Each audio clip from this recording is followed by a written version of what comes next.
And we're live. Hey everyone, please let us know if you can hear us. If you can, it'll be incredible because it'll be the first time we've started exactly on time and everything is actually working. So please say so if you hear us. I'm going to kind of assume that you can right now. Let's hope you can. All right, we hear you. That's right. So this is the RPG Pundit, the final boss and internet shitlords. And as usual, I'm joined by Venture Satanis and Hentai Dad. And this is Inappropriate Characters. Little programming note just on my point here. Yesterday, in case some of you missed it, I was on Dolly Pop's channel and did a live stream with Dolly Pop and Taylor Lane. And we were talking about gender in RPGs. It was a very good live stream. So if you missed it, check it out on Dolly Pop's channel. Also on Wednesday, I think I'm going to be guest starring on a live stream in the Red Room, which is another channel. It's run by a Portuguese guy. So be sure to check that out. All right.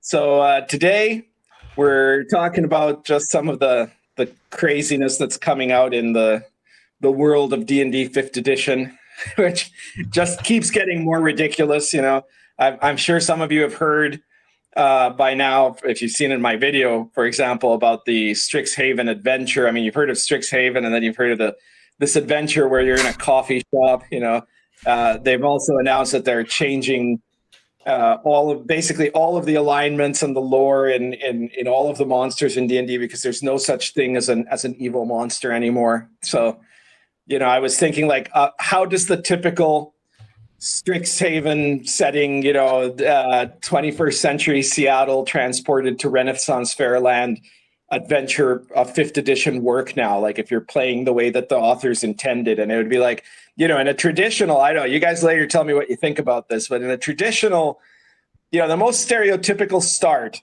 of a D&D adventure, right, is you guys meet up in a tavern. And then you get a quest to go somewhere and kill some monsters, right? Or maybe somebody attacks the tavern or something like that, right? So in the D&D 5th edition version, you're going to be like, okay, we're all together in a tavern there. And then suddenly the door opens and an orc walks in, and then a drow, and then a beholder, and then a mind flayer. What do you do? And the player characters say, we stand up, wave hello, and announce our pronouns.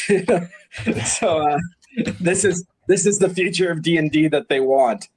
And now, Wizards has, at the new year, made a series of tweets where they're showing off, if you can call it that. Like, they seem to act as though it's really great and they're really proud of it, their new ridiculous art, which is, I don't know how many of you have seen this on Twitter. They might have posted on some of their other media.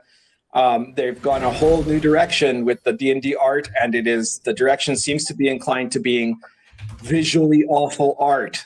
So maybe, Job, you've got some of the examples here and whatnot, so you can tell us a bit. Tuning up. I made it like a slideshow, so they'll change through every few seconds and just talk about it. But we got the I don't know what it is, like a chronic fatigue, sad Durgar or something.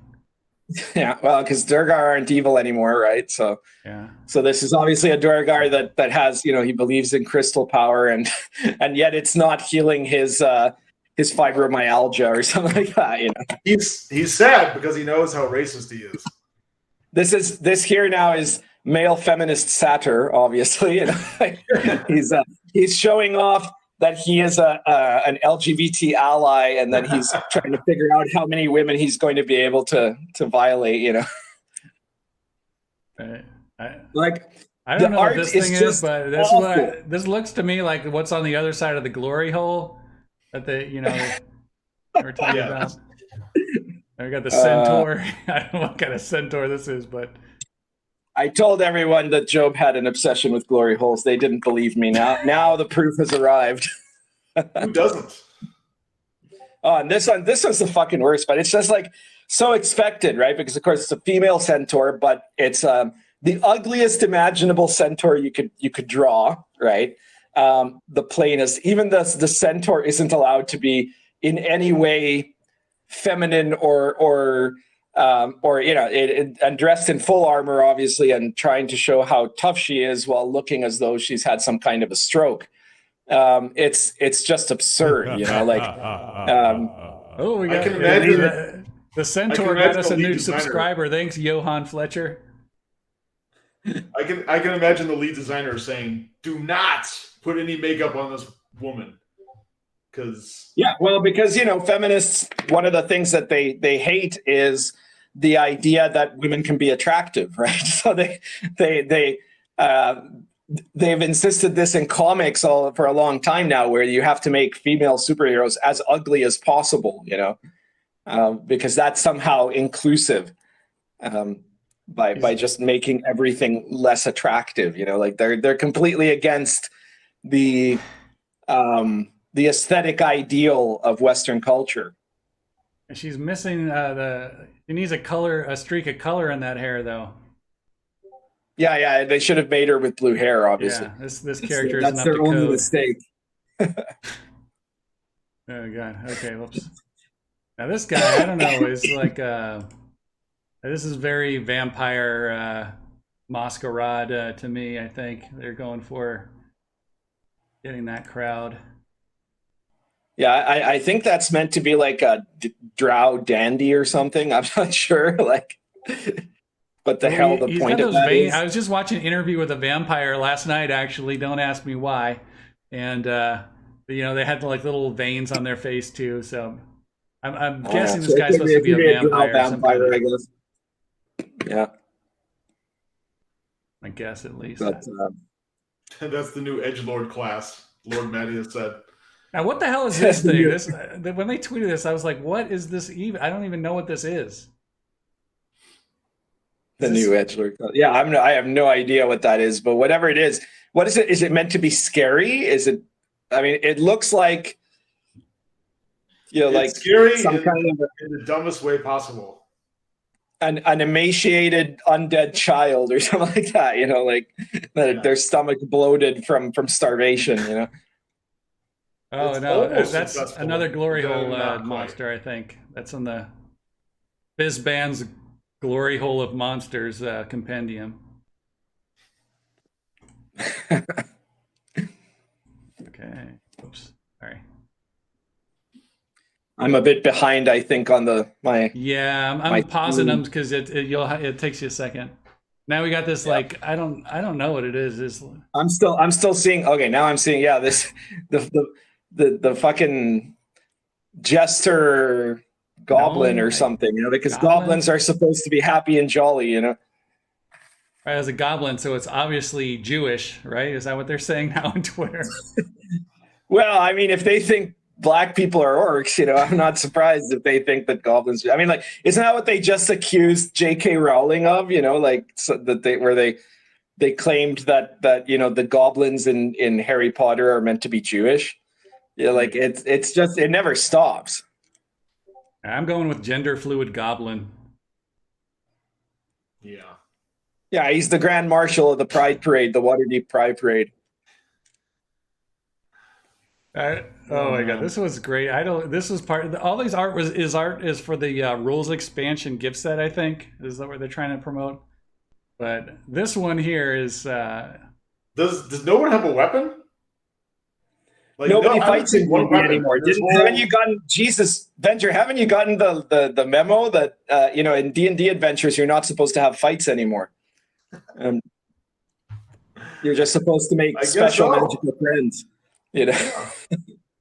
I don't even know what's going on here. She's like riding a ghost bear, and she's got ghost magic cards or something. And her pet chaotic good aligned intellect devourer, because intellect devourers aren't dangerous monsters anymore either. The intellect devourer is like for all the fans of this new D&D. Well, it's pretty much the D&D agenda right now, right? Is to like they're marketing it to people whose intellect has been devoured by critical theory. Exactly. Oh my god! And then we got a bard. Anything with a bard, I'm just already. Why is the sky always blue? And The people Happy are Loser smart. band board. Yeah. Okay. I mean, like, you notice that none of this is adventuring, right? Like, there's no actual like Yeah. heroism presented. No, these are just like a gang of weirdo buddies having a good time, right? That's what D&D is supposed to be to these people. Oh my god. Yeah, I don't understand the audience this even is for, like, queen girls or something. No, it's for people. It's for refugees from Tumblr. That's the audience. That's the only audience they're appealing to here. How is Because D&D still making money at this point? I've talked to, well, it is because of, inertia, but it's been making less money step by step. And look, here are some friendly mimics that are hanging out with some old ladies. You know, like, that makes sense, of course. Right. Well, I mean, it could almost be cool, right? I mean, it's like everything is a mimic, and maybe the people don't notice they're about to get ganked, but no, they're having tea and just hanging around. It's like it's like right there, like almost like if you did like 20% more work in the right direction, like it could be cool. But then they're just like, nope, let's leave it lame like it is. Yeah, I went in for the extra credit and just did a few Strixhaven pieces from D&D, WotC D&D's Twitter also, because it's just so atrocious, honestly. Yeah. Well, in Strixhaven, it's all about the crazy hijinks of being in high school, even though you're supposed to be in university. And that's pretty much, I think, the dream of all of these Tumblr millennials is to be back in high school, but they're the bosses or something like that. Like, this is all resentment fueled wish fulfillment is what they're doing. Yeah. The Swart says, "What the hell is he doing with that goat?" And then here, of course, we have the ball. This is the prom picture. Yeah. This is the prom We're picture. waiting so long to go to the prom in D&D. Every time I see that picture, I want to throw up. Not one straight white male human is allowed into the prom, of course. Nope. Mm-hmm. I think that's all the oh god, no, we got some overtime here. I don't remember an elephant man race. I don't know what is that what is that? That might be a Strixhaven thing. I don't know. I know that the owl people, which is also in that picture, is something from Strixhaven.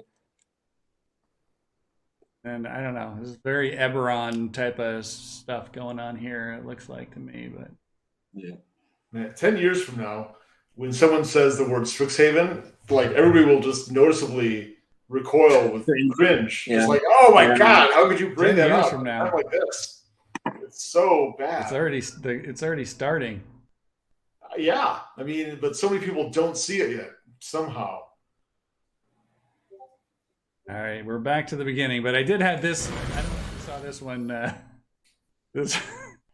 This one, pundit or Venger, but there's a D&D ad for Crocs. Oh Jesus! Wow. Crocs. I guess you can decorate yourself or something. So that's a real thing. That's right? a real product. Yeah, that's not a joke. That's a real product that they were promoting on their Twitter feed. Yeah, I mean, that's I think Wizards' agenda right now is for D&D to become a lifestyle brand for millennial hipsters. From Tumblr. They probably looked at what Disney did with Star Wars, and they're like, "Let's do that." Yeah, except like that's insane, right? Because Star Wars has been tanking in everything that they did on that line. Yeah, they're doing horribly. Their ride thing was a complete flop. Their hotel was a complete flop. The line of books was a complete flop. The only thing that Star Wars is doing that is doing well is the Mandalorian and Boba Fett series. Which is not under the control of the people who are doing everything else, right? Which is just full of diversity bullshit. Yeah. I gave up on it after The Last Jedi. I was like, I'm done. I'm not watching any of this crap anymore. Dumb. Yeah, but they've been convinced of exactly the same the same concept, right? Is that, oh, no, what we have to do is focus on this as a lifestyle brand and be super inclusive and create a community and all of this nonsense, right? That is going to end up being as unsuccessful as ever, you know? And it really proves how much of a fad D&D has become because of, you know, starting from like Critical Role onwards, this move to make it into a lifestyle brand. And so like eventually this is humiliating right now seeing this, right? But I mean, in a few years, it'll just look so completely ridiculous, right? And it's going to be evident when that bubble bursts how badly it's going to hurt them. Dino the Esnite says, Wizards has become a marketing company instead of a game company. Yes, exactly. Oh yeah, we should That's probably exactly turn it over right. to chat, huh? Well, I was going to say, you know, like all of the art that we saw just now, but especially the D&D art, the Strixhaven art has got like some influence still from like the Magic cards and everything, which makes it a little bit more redeeming, even though it's stupid, at least artistically, it's a little bit more sophisticated. But this other art is just like, it's shitty Tumblr art. And it's done with this mentality. Like you say, well, you know, is this SJW? Because like on the surface, you look at these pictures and there's nothing inherently say overtly political about it, but it's part of this agenda that the SJWs have to say that, you know, traditional Western style art is somehow oppressive. And so what you want to do is you want to create really ugly art that in that way does not idealize the human form or present a kind of aesthetic moral ideal or any of that stuff. You know, they want to remove that, which is that was always the bread and butter of D&D's art, right? Was the image of heroic figures that are aesthetically appealing, doing heroic things. I can't wait. I can't imagine what the cover of their next, you know, of their D&D Evolved is going to look like. Yeah, if it's an image at all, it's probably going to just be something horrific, you know.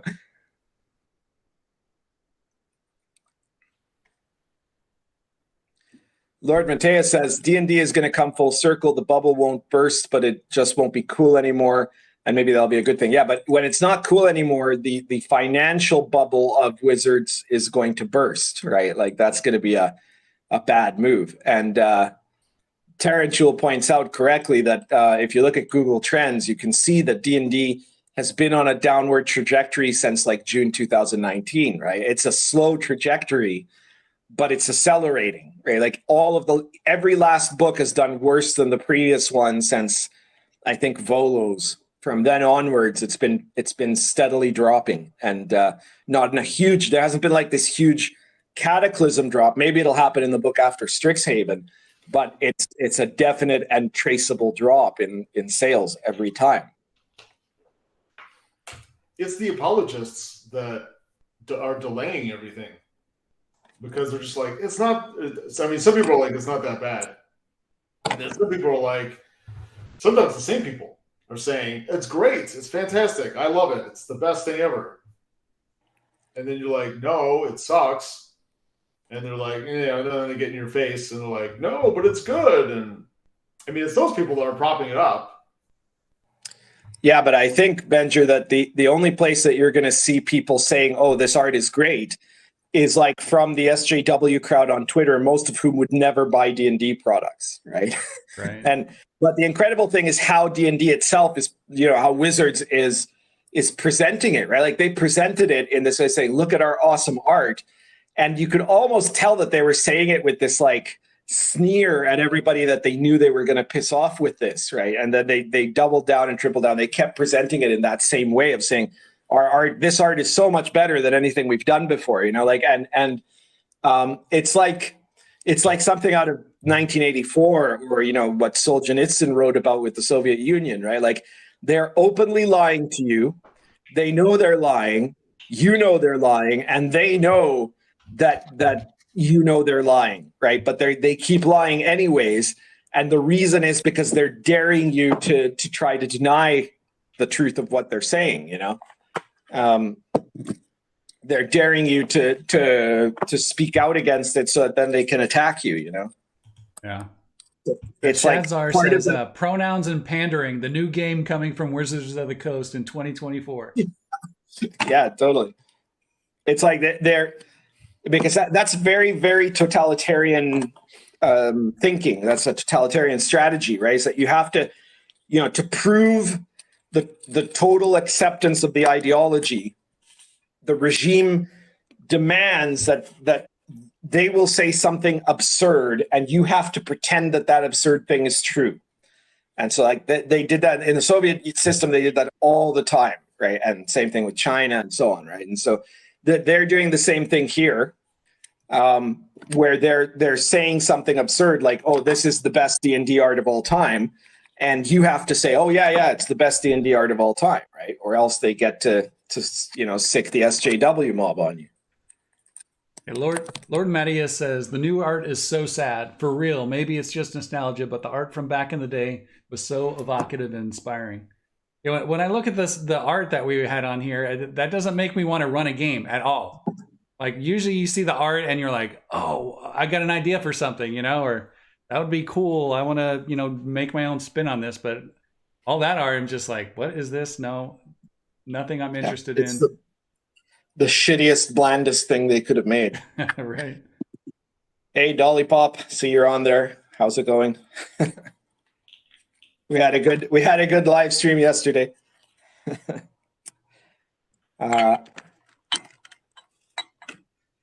Terrence says the fact that they're trying to recon. I'm guessing you meant to say retcon stuff from earlier in 5e says it all. Yeah. Well, I mean they've literally they started by putting disclaimers on like TSR products, but now they've literally gone and rewritten sections of the monster manual because it doesn't fit, the ideology of 2014 doesn't fit 2022 anymore for them, and eventually at some point they're gonna claim that every single piece of art that they just showed off as being like the perfect art it's gonna in some way be problematic again, like they're just gonna keep going that way. Everything eventually becomes problematic because you have to always move to the next extreme to maintain the ideological control.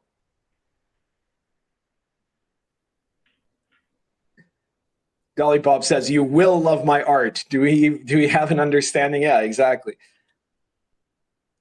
T-shirted historian says, "The art from Elmore, Parkinson, Caldwell, LaForce, etc. They all told stories in the art. They were cool to see and added to the product.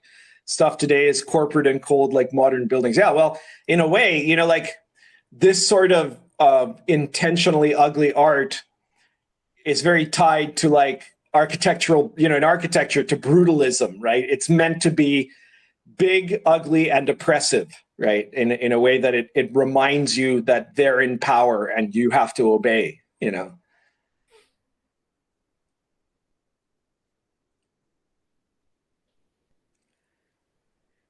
Dolly Pop says, art is extremely subjective. It's kind of impossible to make a hard and fast statement like this art will not inspire adventure. Yeah, well, it's hard, but you look at the latest D&D art that we were just showing, and I can't conceive of an adventure that will be inspired by that stuff, It's pretty easy, actually. All you need is blue skies, everybody smiling, no weapons, there's no danger.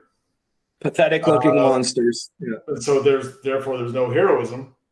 That's pretty much how you do it. That's how you make crappy art that does not inspire adventure. Yeah, absolutely.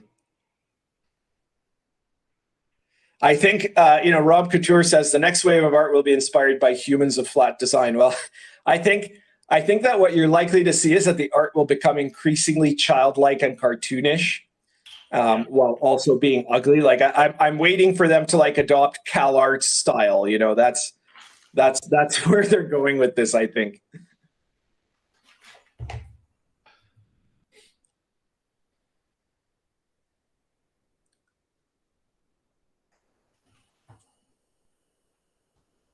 Yeah, Rob Couture just said CalArts. Yeah, yeah, it does. Right on track there. Charlotte Williams says, "Good art will make a bad game. Will make a bad game sell, and bad art will tank a good game." Yeah, it's potentially true. Oh, we got a new subscriber, David West.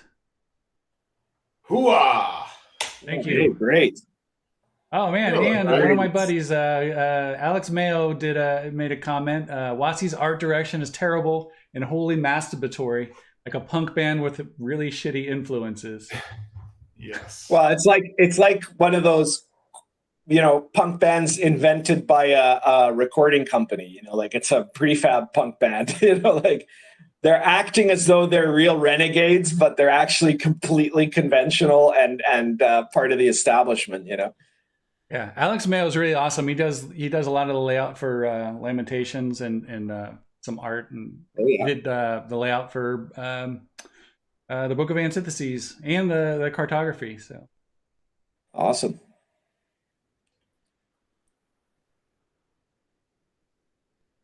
All right, you guys want to move on to chilling crap, and then we can do the next segment, or sure. Sam Basco says pundit for president 2024. I'm not eligible to be president, but thank you, Sam. But I am. Yes, that's right. You could go. Venger is officially announcing tonight he will be a candidate for president 2024 in the America Raving Loony Party, and we hope you all give him your vote. Could be the Cthulhu Party. Make D&D awesome again. You could run with the Cthulhu Party. You could say Venger 2024 because even Cthulhu is sick of this shit. Yeah, time for a change. Bill Rubin would vote for you, Venger. Yes. Just need a couple more people. And then I'm a shoo-in. Could you imagine me in the White House? Oh, Dolly Pop has the hashtag Venger 2024. Yeah. I think you gotta go with this, Venger. There's demand for your candidacy. Yeah. Strike while iron's hot. Let's get this hashtag trending. Venger 2024. If Venger can walk, Indigo Dragon says, if Venger can walk straight without stumbling, he'll be better than China Puppet Brandon. I'll do my best. Yeah. Well, you know how every election you get the D&D SJWs that try to pretend they're important by like getting a bunch of game designers to sign a loyalty oath where they say, like, for in 2016 it was Gamers for Her, and in 2020 it was October Surprise, where all the game designers who are hard leftists signal that they endorse the Democratic candidate.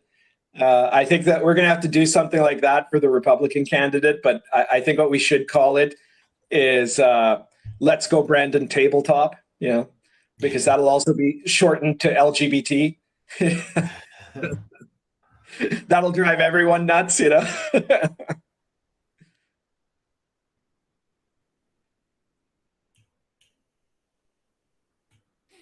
Okay, Emery Callaway says, say versus racism, say versus sexism, say versus internalizedism.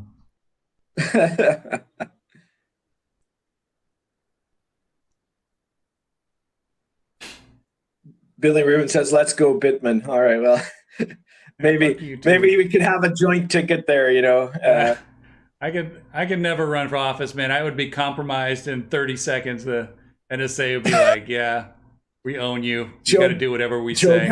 Joe has dark secrets, apparently. You just got to embrace it. Oh, God. No, I'm a good boy now. Well, there you go, Venger. When you win, you can make me an American citizen. Sure. That'll be my first executive order. Charlotte Williams says, let's go Brandon Tabletop Quest. That way it's LGBTQ. Perfect. That's even better. David Thompson asks, should detect pronoun be a cantrip or a first level spell? Well, yeah, it should be like a cantrip that can be cast, unlimited casting. It's the most important spell in D&D Evolved. Billy Rubin says, dark secrets with glory holes. Yes, we're pretty sure that's a big part of the secret, yeah. Emery Calamay says, President Satanis, how will you handle the hand washing crisis? Satanis says, I don't even give a shit. Either wash your hands or don't. You're adults. It'll be fine. Grow up and handle your shit. I'm for washing hands. T-shirt there you go. says, these writers at WotC are shit and have no Throw life hand experience. Tomorrow on Breitbart, Oh, sorry. hard left Venture Satanis announces he's in favor of hygiene. Hard You're left? just destroying your candidacy, Venture. Why would I be hard left? Well, because you're in favor of hand washing, You think you're better than us. Well, yeah. Hey, do you guys know what Jeffrey Garrison is talking about? He said, you guys need to comment on Eric Tenkar's latest drama farming of new TSR. I don't know. I saw Tenkar posted some video, in his ongoing series of anti-TSR videos, because he's got some huge hard on about them. And so he said that, I don't know, there was something in the video, though. I didn't watch the video. I just saw it posted and saw the description that apparently somebody quit TSR or something like that. But, it's Tenkar, so who knows whether it's even accurate or not, because it's going to be the worst possible interpretation of anything that he hears. I don't know. If any of you have more details about it, feel free to share it in the live chat. We'll consider talking about it. I mean, I like him, but you don't like I kind of gave up following any of the stuff he talks about, because it reminds me of Facebook, where it's like every freaking D&D group turned into somebody shaming somebody else and everyone piling on. It's just like, I don't care anymore. Tenkar towards new TSR is like if you're watching some Twitter guy that's got Trump derangement syndrome talking about Trump, right? Regardless of what he's saying, you can't take it at face value, because the person posting is clearly has a massive issue about the subject, beyond all reason. You don't know if what they're saying is verified in any way or not. Charlotte Williams says, who's Tenkar? That's a guy named Eric Tenkar. He has a number of social media outlets, all called Tenkar's Tavern, and apparently a YouTube channel. I don't think I've ever watched one of his YouTube channels, but one of his YouTube videos. But he's just basically he's not really a game designer, but he was an OSR blogger and now social media guy that has had a lot of influence in the OSR and has done a lot of good, definitely. Right? He's not a bad guy. I'm not saying that in any way. I'm just saying he's got a very serious case of new TSR derangement syndrome. I'm skeptical of a lot of new TSR stuff, but not in that way. I'm looking at it and trying to have a reasonable perspective. I'm not. There are some people that are obsessively they're obsessively fanatics of TSR just because of how it has pissed off the SJWs, and I understand that they have, sure, but I'm waiting to see if they actually produce anything, right? If they actually do anything worthwhile, and so far I don't think they have, right? David Thompson says, Pundit, did you like the mental illness source book I linked to on Miru? Well, just wait a few minutes and you'll see my answer to that, because that's our next topic. Yeah, we got something special cooked up for you guys tonight. A first. So what are we doing next, Job? I think we should chill, just to divide up the topics, and then we'll jump over into the next topic. Yeah. So you're up, Pundit. Chill away. I didn't ask you. I just put Invisible College stuff up there. I figured that's what you're still doing. All right. Well, the first big thing, I think this is the first time since it's come out. The Old School Companion #2, Medieval Authentic Adventures, is now out. It's available. It is already a bestseller it's a copper bestseller so far, but I'm sure that'll be going up soon.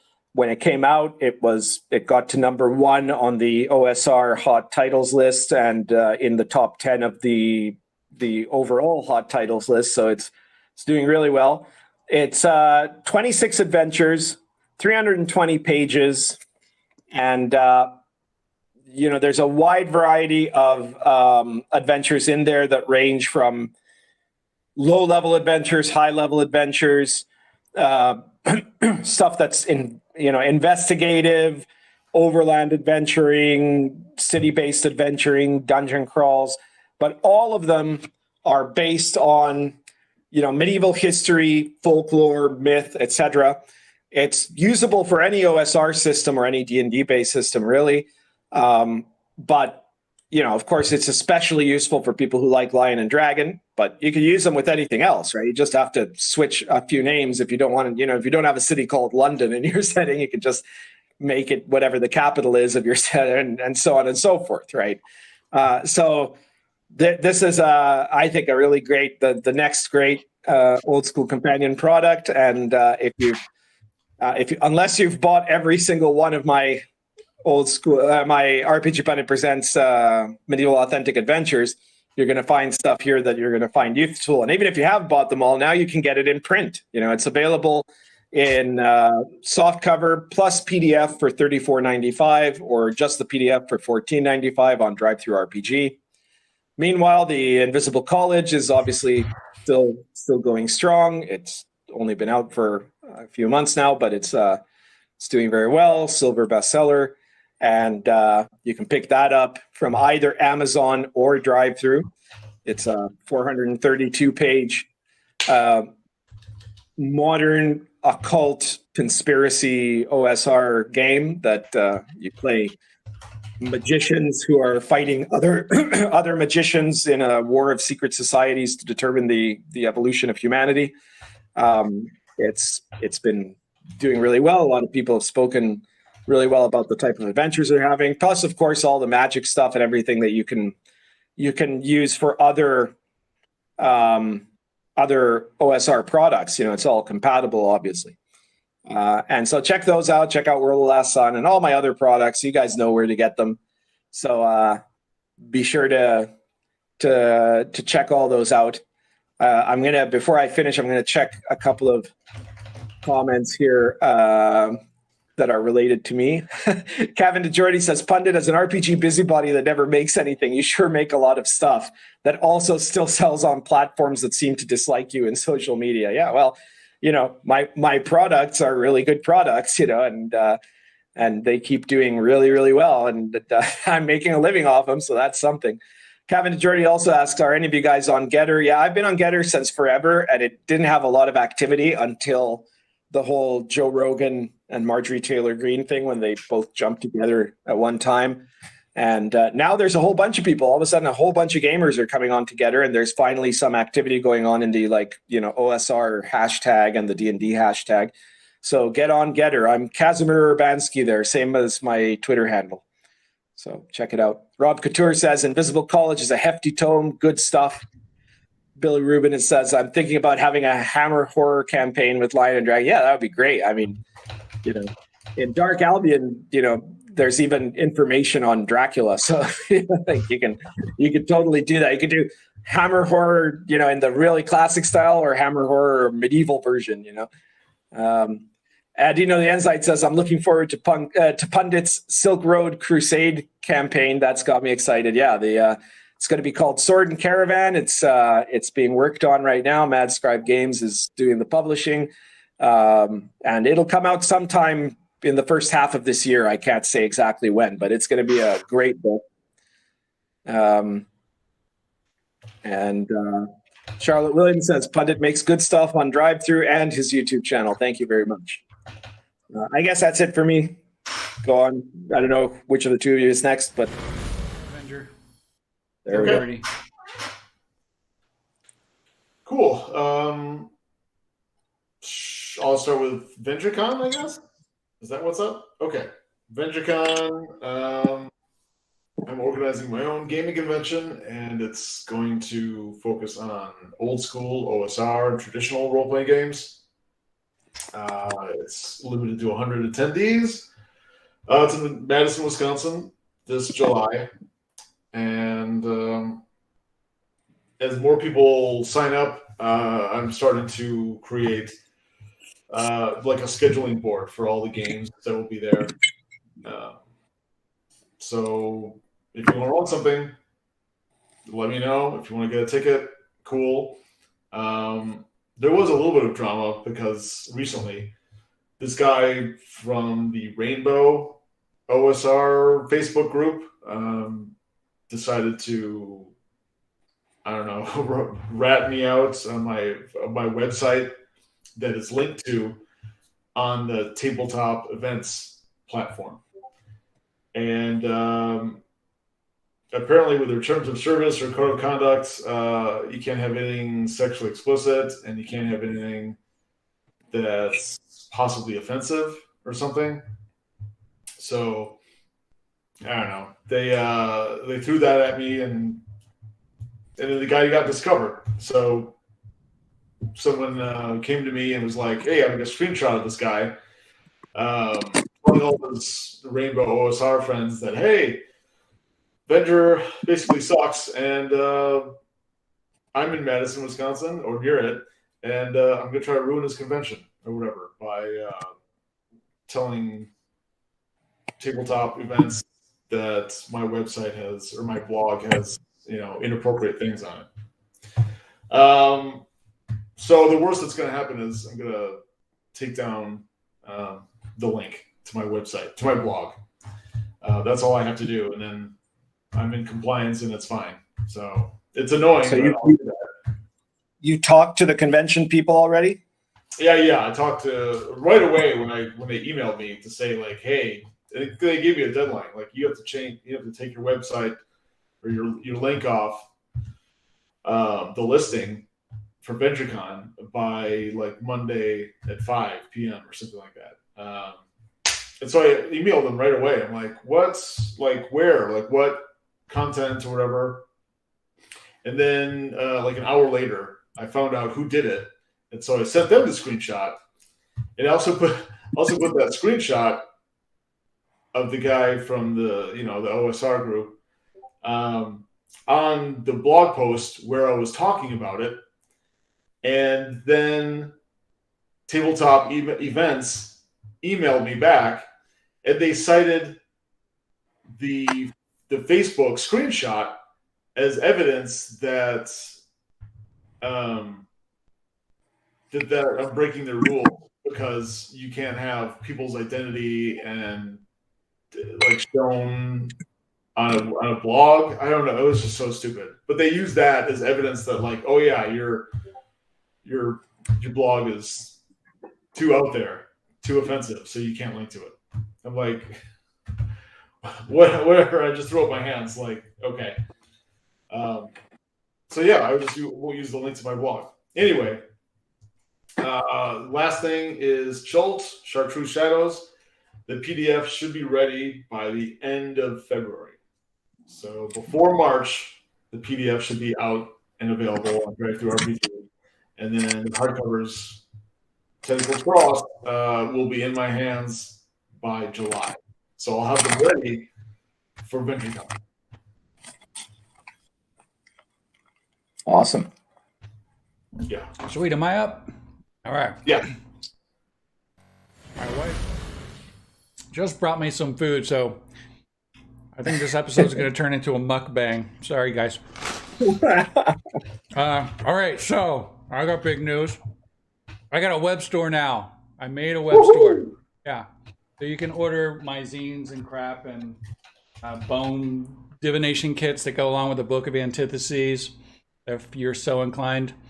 Just go to https://bloodyhammergames.com. So update on Book of Antithesis. It should be in retail in like February.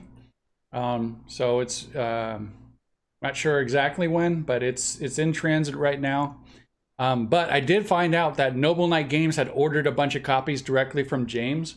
So you can actually get it. You can, if you're in the US, you can order the Book of Antithesis for like $10 off from Noble Knight right now and get, US shipping. So if there's anybody that was like on the fence because they didn't want to pay $30, half the price of the book just for shipping, that's an option for you. But who knows how long it's going to last. I don't know how many copies they ordered. Probably not like a huge amount. Yeah, that's it. That's all I got. And we'll go into our, which is, this is, we're going to shill, we're going to keep the shilling going. We're going to shill for the Limitless Heroics Kickstarter. I got the short URL down there. That'll take you to it. But Venger and Pundit hadn't actually watched the video at the beginning. So I figure we could just all watch it and react to it, because it's very short. It's only a minute and a half, and it was very entertaining. So without further ado, Limitless Heroics. Disabled people exist in the real world, so let's welcome our disabled friends into our fantasy worlds. Here you find quick answers, like what about spellcasters that have speech impediments, or amputation with somatic components? What about emotional disability and a barbarian's rage? You can accurately represent visual or hearing impairments. Make a fighter with PTSD or anxiety or chronic fatigue, and represent the entire autism spectrum. We have everything you need for an inclusive game. Like, why do you have even disabilities if you have healing magic? right? There's tables for physical The and mental entire symptoms. autism spectrum. 450 symptoms with 5th edition I mechanics. bet you do. Hundreds of assistive options, over 90 assistive magic items, and an implementation tutorial and handouts for your players. Over You can 450 to represent symptoms. complex disabilities, Oh my god. however you need to combine them, and with varying degrees of severity. What about the game master that has a headache? Disabled, neurodivergent, Can and we mentally get ill that? people. In the world that we want to imagine, you're there. Let's make this fantasy a reality. Back Limitless Heroics. Thank you. Yeah, that artist is fabulous. What do you guys think of that? Jesus. Yeah. It's just incredible. Yeah, I know that's going to make a ton more money than Chalt. And that just... Yeah, it's turned up the charts. That's just... Of course, because you know a whole bunch of people who want to virtue signal will be throwing money at it, whether or not the book ever comes out or anything else. You know, not that it's ever going to be used. T-shirted historian. I don't know if you heard that I was packing a pipe or what, but he coincidentally just said, "Aren't you going to tell us what pipe you're using and what tobacco?" I'm smoking a Lorenzetti Alpha with Argento Latacchia. There we go. I love some of the comments that people had while the video was playing. You know, just Legion of Myths, spellcasters with speech impediments miscast and blow themselves up. Lord Mateos, emotional disability and barbaric rage. Billy Rubin says, "How dare you play this video while I'm trying to order your book, Job?" Sorry. Malachi's Mercurial Musing says, as an Aspie, I have one thing to say to this Kickstarter: go fuck yourself. Indigo Dragon says, only 450 symptoms? That's not everything in the DCM5. Braddock says, he canceled himself. Why have disability in a world with healing magic? Jeff Garrison says, shut up and take my money.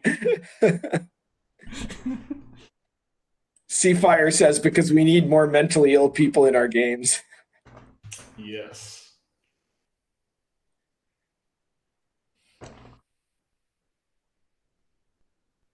Martin Tepley says, that's not a joke. Well, you know, like I the first time I saw it, I thought, this has got to be either a parody or a massive troll. It's got to be, you know, but apparently not. Apparently it isn't. I'm not sure. Charlotte Williams says, the fighter with PTSD reminds me of the Dark Eye. It had a negative attribute system that could make you necrophobic, like afraid of the dead people you were creating. I like the art in that one page where it's like it's a dwarf. I guess he's an amputee, but he's got a magic hand. So your book is literally erasing disabilities. Yeah. what's the T-shirted point? historian says every woke 5e shitbag will be coming all over themselves to buy this book. Mr. Triceratops says 10 years ago, brutal death and dismemberment tables to roleplay a one-legged dwarf. Well, you know, if you check out the critical tables in Lion and Dragon, or the expanded critical tables in the old school Companion 1, you'll see that in a Lion and Dragon campaign, you can totally end up with a character that's missing body parts. You know, and in my current Lion and Dragon campaign, one of the very successful fighters in the party had lost a hand.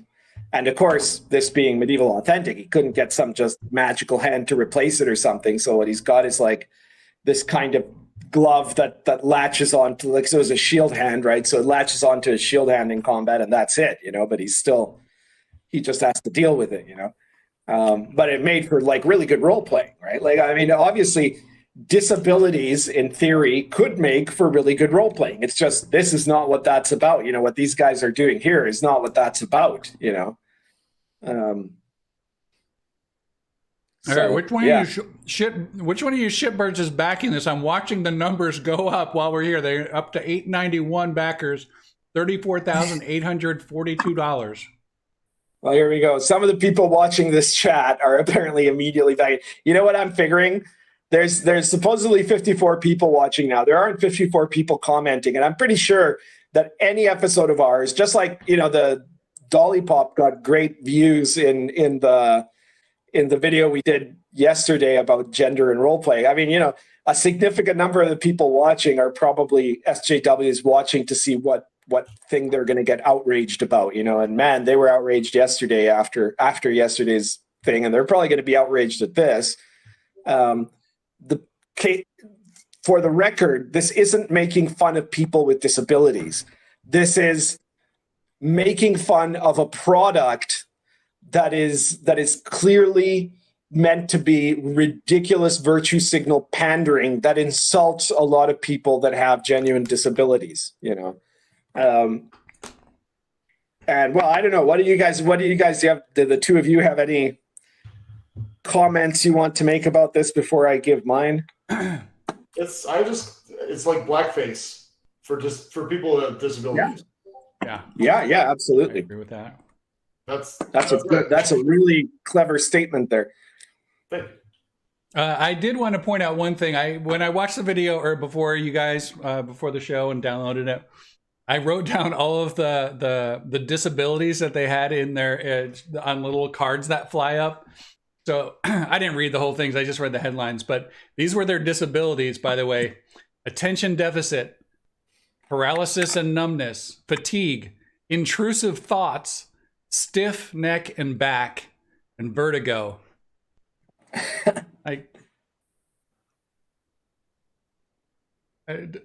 Intrusive thoughts, I mean, and numbness, stiff neck, I mean, what? Are you supposed to roleplay what's these? another one? Paper cut? Like, That's the idea, Avenger. You're supposed to role play these, apparently.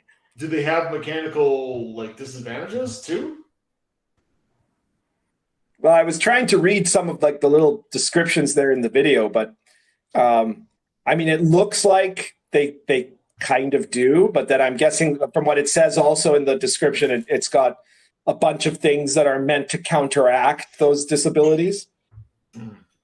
The Schwartz says, "I have intrusive thoughts and they sound like Pundit's voice."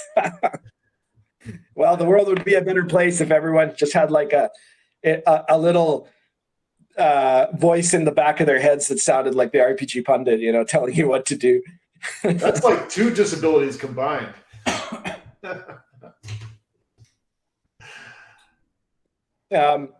What about you, Job? Any specific comments to make? you know, I had one more and I just lost it. Maybe I'll remember and I'll rudely interrupt somebody. Oh, Cameron James says mechanical disadvantages is a hate crime. That's good. Well, we've seen this already with like the magical wheelchair of diversity, right? There's this catch-22 in kind of the intersectional philosophy, which is that you must represent people with disabilities. However, you cannot represent people with disabilities as having any actual disadvantages compared to anybody else, right? Because the argument is you must recognize that people with disabilities exist and their disabilities are really an important element of the privilege hierarchy. However, you must pretend like a person with disabilities is exactly as capable at everything as anybody else, you know, like, and so like it's a setup to make sure that you can't actually do it right, you know? And this book is obviously going to have that problem, you know, like I'm amazed that like I was kind of looking, maybe I didn't look hard enough, right? But I kind of looked around a little bit and I saw that, you know, this product, the SJWs, you know, I was seriously believing at first that this was some kind of a troll. And I was thinking that the SJWs would recognize that it was some kind of a troll and we're going to just viciously attack the book, right? Because, you know, it's got a whole bunch of things that in like 6 months is going to make it super problematic to the SJWs. You know, like for starters, it has random tables of disability, right? And so you can't have random tables of disabilities because, you know, that's suggesting that you can just, you know, roll up a character with a generic disability and then start playing it as though it was nothing, you know? Like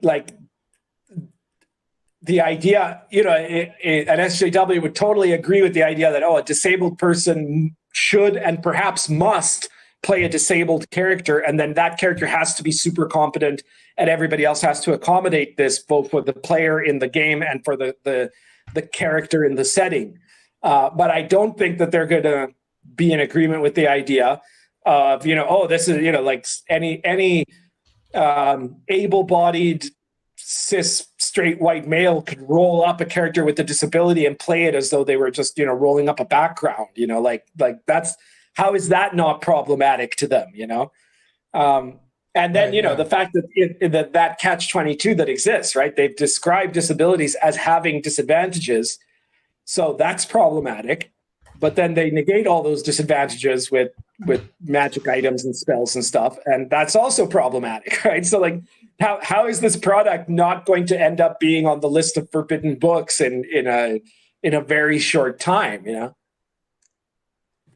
Well, I wonder how that Mustang Arts combat wheelchair lady feels about this. I noticed, like, you know, one of the things he said, a fighter with blah, blah, blah, blah, or chronic fatigue, is obviously biting on the chronic fatigue barbarian that Sarah Chick wrote. That's right. Yeah. Well, I wouldn't be surprised if one of the first opportunistic critics of this will be that the author of the combat wheelchair, right? Because, you know, obviously they already have the rep of being the great SJW D&D authority on this subject, and these people are stepping on the toes of that, you know, like their competition, right? So, I mean, given how absolutely, you know, I haven't checked carefully all let's say the CVs of the people involved in this Kickstarter. So maybe it's that they all like already have really high rank inside the SJW community. We were talking about this yesterday with Dolly Pop, that it's really ironic. You see, if you divide, let's say, the OSR or D&D fandom into like the SJW side and then the quote unquote conservative side or traditionalist side, right? The SJW side are constantly talking in terms of diversity, inclusion, and community. And so on that sense of, in the generalized sense, it sounds like they're super nice and super friendly and super inviting, right? Like that they're just love and light all over the place, like you know, some hippie loving or something. But in the actual specifics, and Taylor Lane, who's had experience because they were involved in that community of indie creators, and were totally shocked by the results.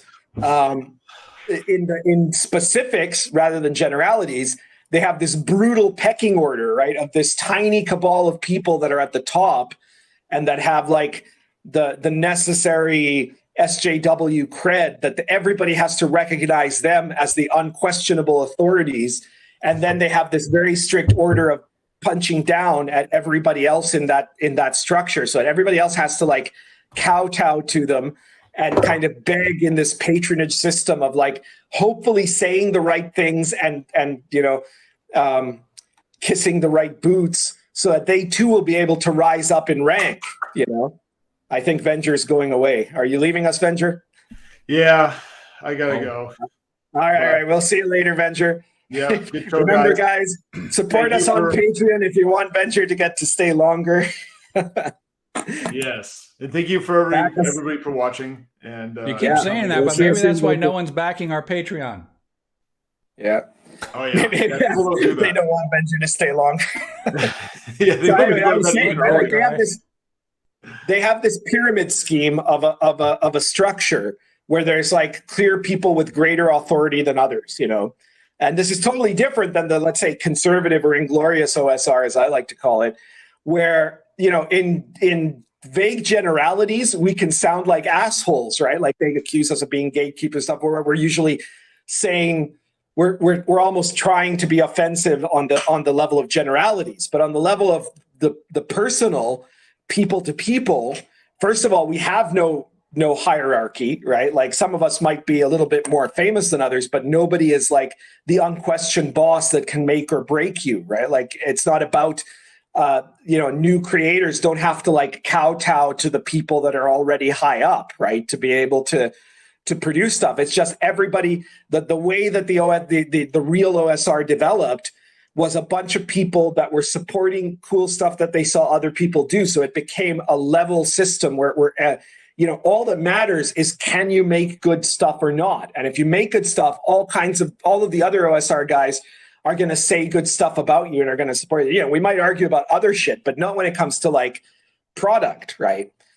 Whereas with the SJW gang, the product has to be secondary to whether or not you're part of the in-group of the inner circle of that gang, right? So with this Kickstarter, I haven't checked to see just how high up these guys are. And maybe they are high enough that they can't be questioned. But if they're not, then certainly somebody as high up as the creator of the combat wheelchair of representation would have a vested interest, not in supporting these guys, but in like suggesting that elements of what they're doing is wrong or problematic, because it's a way to keep pushing down the competition. These guys know that all of their products are mediocre.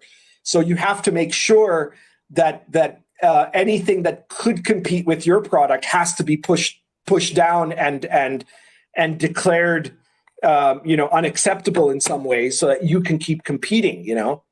And I'm not sure if that's what's going to happen or not, but it won't depend on like what's actually in the Kickstarter. It'll depend on how much groovy points the people involved in that Kickstarter have. Maybe there's a couple of high-ranking people there and they've played their cards right, and so suddenly they're going to like force their way up to the top, and then you're only going to hear good things about this Kickstarter. But maybe not, and I wouldn't be surprised if there will be some pushback from people that will claim that parts of this supposedly woke product are actually really problematic.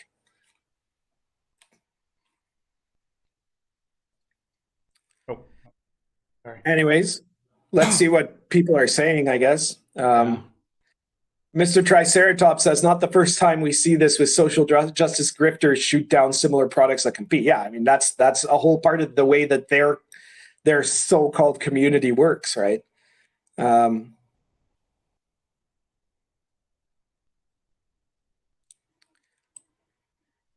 Seafire says, does it include a disability generator? Well, I don't know if it has a disability generator, but according to like their description, it has a system for randomly determining disabilities. It seems like, like I would think that would be very contrary to what SJWs typically like. Emery Calamay came up with some pretty good disabilities.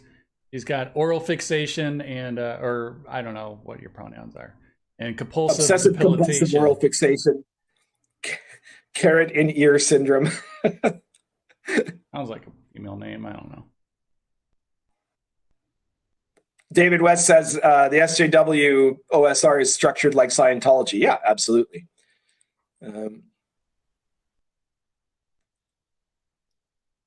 Mr. Triceratops says there's been response on Twitter to Dolly Pop's videos, but most of the attacks are on Taylor or Dolly Pop, not the vile pundit. Well, yeah, obviously, because here's the thing, right? Both Dolly Pop, because she's a woman, and Taylor, because they're queer, are a huge problem for the SJWs trying to claim that the regular OSR is actually super excluding and discriminatory against anyone who isn't a straight white male and this sort of thing, right? And so the fact that they did this show, it was successful. It was hosted by a female gamer in the OSR. The guest star was one of the guest stars was a queer game designer, and people seemed to like what Taylor had to say. And you know, we talked about their product and we said it was good. You know, it was all stuff that made for a really big issue for the SJWs, because suddenly that proves the lie to all of their claims, and it proves that you know, what we care about is not whether the person is a straight white male or not. We care about what they say and what they do and what products they make. You know, that's what we care about. You know, like, are they saying stuff that is, you know, pro D&D and pro gamer? Are they making games that are interesting and worth purchasing? You know, that's all that matters to us. But the fact that they, you know, for a long time they were pointing out that, you know, Inappropriate Characters is something that they hate just because of our success, and they hate me because of my success. But it's not nearly as big of a threat to them, because they can just say, oh, look at Inappropriate Characters, these three white males, you know, talking shit about, you know, our stuff and whatever, right? But when Taylor gets on there and says that they were treated much worse by the supposedly woke OSR than they have been in their experience so far with the Inglorious OSR, that's a big issue for them. That's a really big problem for them, you know? Oh, yeah.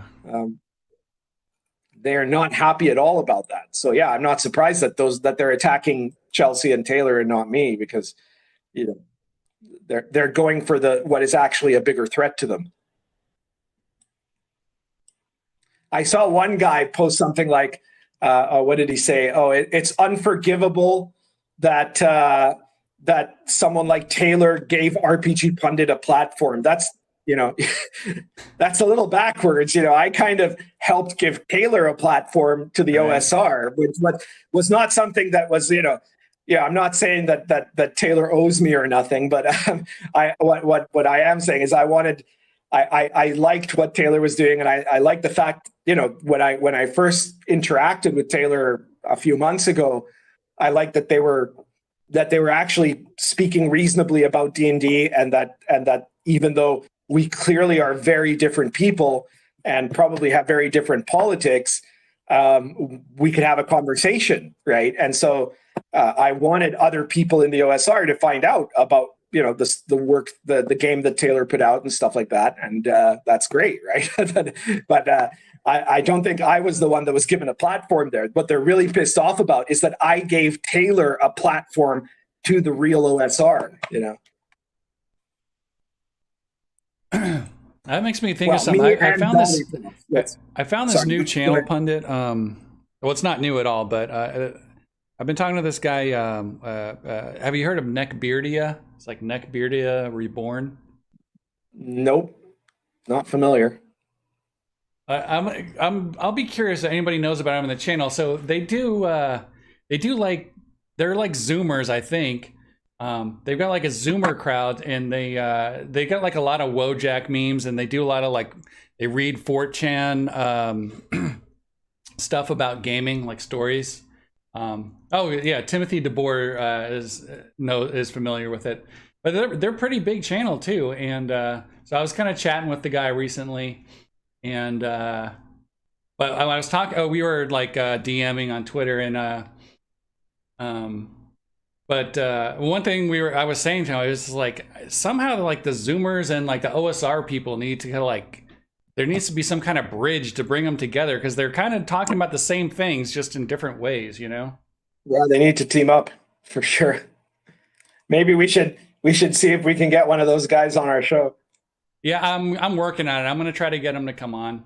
Hopefully, Great. We'll see. I don't know. They're like a way bigger channel than us, so I don't know if he'd even want to bother. But Well, maybe they want one of us on their channel. Who knows? yeah. Alex Mayo says when White. I forgot he's not just a layout guy. You know, obviously he's done. I know you know Pundit, but some of the audience people may not know he's done plenty of Lamentations books and other stuff. And his recent one was White Power. WIGHT. Anyway, so Alex says, when White Power came out, there were people bending over backwards trying to find ways to write me off as a Nazi, despite being a person of color, to the point of inventing conspiracy theories about me. That sounds about right. Yeah, of course. I mean, that's totally what they'll do. Hey, Alex, since you're here, I want to ask you, did you ever look at my Last Sun stuff, either in my blog or in my RPG Pundit Presents products? I'm just really curious because, you know, like in the world of the Last Sun, in the zombie kingdom, there's a group of whites who are also WIGHT white supremacists. You know, so I did that joke before you did, but I thought it was very funny that I guess great minds think alike, unless it's just that you ripped it off again, which if you did, that's fine too, right? I didn't put it on the cover of a book. Oh yeah, T-shirted historian pointed out. I don't know, read this whole thing, but because people were saying Alex Mayo, like the Mayo is because he was like actually like a white guy or something for mayonnaise. Jesus. Anyway, I would recommend people check out Neckbeardia. Their content's pretty funny and you know, a little shorter. I'll check it out.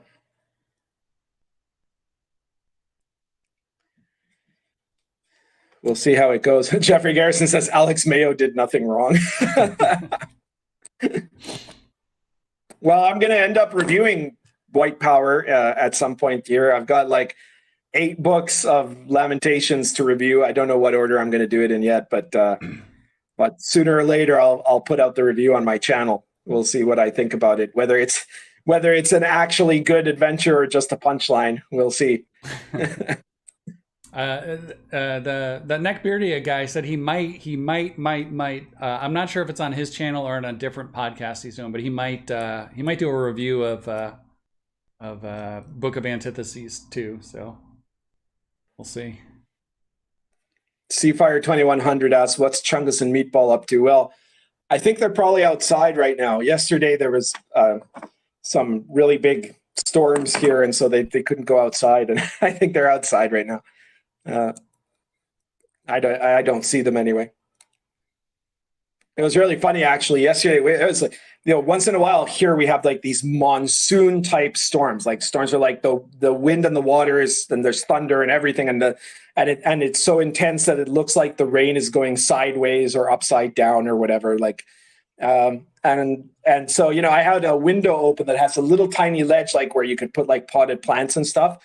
And Meatball likes to go out onto that window ledge, you know. And so it was raining, but Meatball jumped up and went out there anyways. She got absolutely soaked within seconds and then came back out and started mewling. And when I went to her to see what was going on, I was looking at her. She was looking at me as though it was my fault that she was soaked, you know. She didn't have the good sense to come in from the rain, but she got mad at me anyway.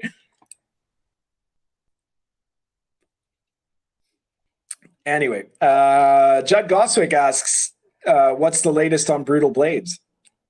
Oh, God. I've basically got the game done. I just need to, all the math and everything is done. I just need to finish it up. I've basically haven't worked on it in like, since, I don't know, 3 months ago when all the stuff happened. You can see my walls behind me. I have to move out of my house. So all my bookshelves and all my books are gone. So, it's a little bit on a hiatus. I wanted to get it done by GaryCon, but now I don't think I'm even going to be go to GaryCon next year. So, I just got to move and get all my stuff done. I'm just so buried in life right now, unfortunately. But I will get back on it. But you can buy a Brutal Blades T-shirt on bloodyhammergames.com now. I did some t-shirts with the logo for it. I got the final logo. You guys heard it here. Brutal Blades is entering the Far West competition. They'll be like, you know, the 12th anniversary of Inappropriate Characters, and somebody will ask, well, when's Brutal Blades coming out? And you're like, this year for sure. Right. Yeah. Unscripted Unchained says, Pundit, how about Swords and Caravans? Well, I already mentioned in the part where we were hyping our stuff. Sword and Caravan, I don't think it's plural, it's just singular. Sword and Caravan is really on track. It's you know, the writing is completely done. The editing is done, or rather the proofreading, I mean. And now it's in layout. There's some question about, you know, what art is going to be in there and all that stuff, but the front and back cover have already been done. So it's progressing. It's progressing very well. And I expect that it'll be out. Like I said, I don't want to predict it to be out too early because I don't want it to end up being longer than that, right? So I'm just saying it's going to be out in the first half of the year unless something really weird happens, you know, and it'll probably be out in the earlier part of the first half of the year, but we'll see. Timothy the Boer says, I've been reading Invisible College and noticed that there's no alchemy potion making. Well, the thing is, see, there's a lot of alchemy in Lion and Dragon, right? Because alchemy was a medieval magical practice. And so, of course, in a medieval authentic magic system, there's got to be stuff on alchemy. And there's lots of alchemy in Lion and Dragon and the old school companion source book. There's stuff that could be called alchemy that would fall into the category of alchemy. But in the Invisible College, it is the magic in the Invisible College is the magic that modern magicians do. And very, very, very few modern magicians do alchemy or make actual potions, right? There are some like real weirdos that try to do that stuff in the medieval way. And then there's like, you know, Wiccans claim that they're making potions when they're doing like essential oils or some shit like that, right? But it's not a part of the modern Hermetic tradition, the let's say 18th to 21st century magical tradition. It kind of, you know, it faded into the background, right? And it was replaced by other stuff because alchemy was always meant to be a metaphor for the process of self-transformation. And so it was kind of its role in modern Hermeticism was replaced by stuff like internal alchemical practices, yoga, qigong, all that sort of thing, you know. So no, there are no magic potion rules in the Invisible College. that's on purpose because it reflects, you know, real 21st century practices of magic. Judd Goswick says 2021 was the year Far West was going to release regardless of format. That was oddly a lie. Yeah, I sent a little reminder on New Year's that you know, Garrett Skarka, who had often said that I was not a real game designer and had never produced anything. You know, at one point, he is now. There are people who backed Far West that when they backed Far West were unmarried and childless, and today they have fourth graders in school. You know, like they have kids that are 10 years old. You know, and Skarka still hasn't produced it. And in that same period of time, I've produced 120 RPG products, either myself or consultation work or stuff like that, you know. So once again, he's added another year to the Far West saga.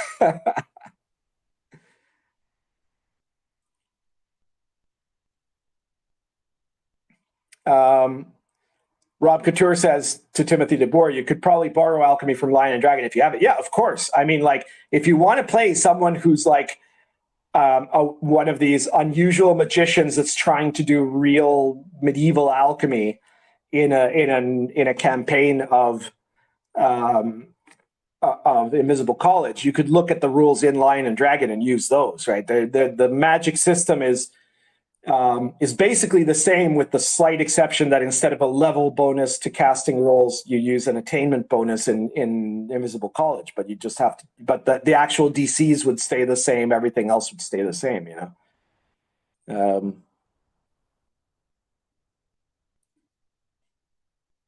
Rob Couture says certain aspects of mesmerism are excluded from the Invisible College. I assume for the same reason hardly anybody practices what Mesmer actually did. Yeah, that's right. The mesmerism, in as much as it's practiced today, has more to do with like hypnosis techniques than with Mesmer, and like stuff like neurolinguistic programming and stuff like that. So yes, for the same reason.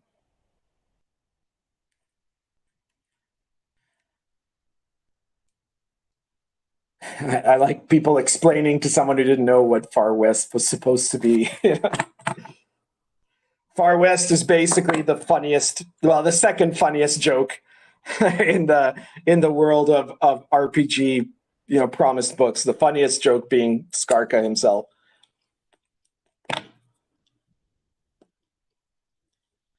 Charlotte, it was not, Far West was not one of those SJW projects because it's so old that the term SJW hadn't been invented yet.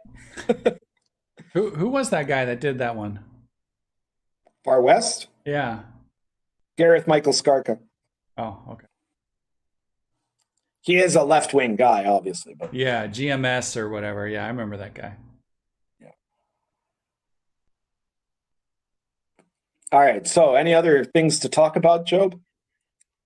Not really. We don't have any more topics, I don't think. I showed people some quick art while we were getting there. All right. So, any questions from the peanut gallery before we finish up, or subjects? We just rammed through the show today. Yeah, well, I don't know. Time flies when you're having fun. We're almost up to our 90 minutes. So yeah. Mr. Triceratops says, which is the?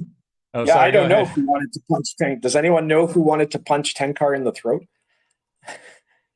Seafire says, any Invisible College follow-ups? I don't have anything concretely planned at the moment, but there certainly could be. I mean, it's something that could come up. I mean, it's a pretty damn complete game, right? 432 pages, but there are possible things that could be done, either adventures or additional source material. Ethan Moore asks, what's the best place to play OSR online? I have no idea because I barely ever play online. Job, anything to say about that?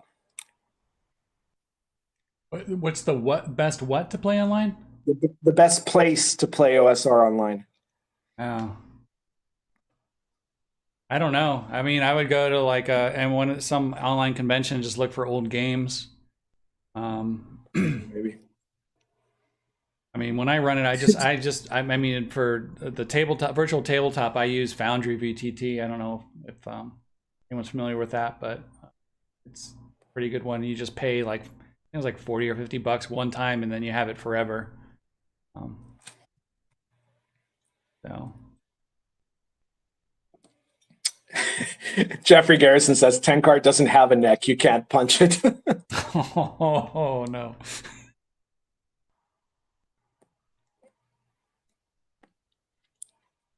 Ethan Moore says, I guess could buy and run Lion and Dragon. Well, I encourage you to buy and run Lion and Dragon. Lord Mateo says, oh yeah, conservative OSR Facebook group. Yeah, there's also the Inglorious OSR on MeWe. That's a good group. Very active. If you're not on MeWe, you should really get on there because there's a lot of RPG groups, and it's almost always, because MeWe is a free speech social media site, it's most of the people there are good people, and yeah, you'd probably find people there that you could recruit. Oh man, you know what? There is one thing I want to talk about. I've gotten into recently. Were you ever pundit? Were you ever into like BBSs like in the 90s or 80s? No, not really. I was, by the time I actually started seriously using the internet, BBSs were already, they still existed, but they were kind of on their way out. I got in there before the first, before the World Wide Web, basically, but just before, you know, and They're like Gopher so there or was something. like I think it was like IRC and stuff like that, you know, or you know, obviously news groups and that sort of thing, but I wasn't really on any BBSs. I was on a couple of MUDs, I guess you could call them. Nice. Yeah, I used to do that too. The only reason I ask is I found that there's this there's a huge BBS scene. They just moved it all to like the internet, so you don't dial up anymore. It's like you just telnet in, and you get a terminal. And so I've been like having a kick-ass time playing Lord and Trade Wars and Dungeon. What is it called? Dungeon Master? I think that's what it's called. All those old BBS door games. Anyway, so I figured some people might that follow our show might be old BBSers. You guys should just definitely go check it out. There's a bunch of really cool BBSs out there now, and I don't know. I think I'm going to start my own. Actually, I want to like start up my own FidoNet group or something, like OSRNet or something, for people to talk about all that stuff on FidoNet. Be rad.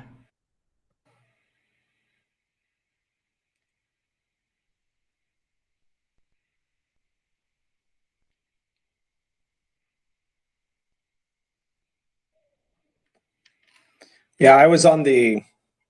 Somebody says I played on Mud and Mush. I was a player on the Amber Mush for quite a long time, because you know I was actually playing Amber Diceless before the book even came out. So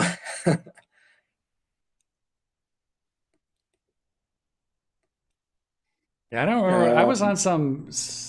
God, I used to play the Swedish one all the time, and then I would also do Gopher. I don't know. Did you ever do Gopher? no. It was like, it's just like a text-based web browser type of experience, basically. That was like before the web. So. Pre-Netscape Navigator. Yeah. I think that, you know, around the same time they got NCSA Mosaic. That was like the hotness in the lab, but there was only like one computer, the computer lab, that you could use Mosaic on. Yeah, I remember Mosaic. Yeah. We're all old. yeah. I probably should wait till we're closing down the show to like start the nostalgia machine here, but.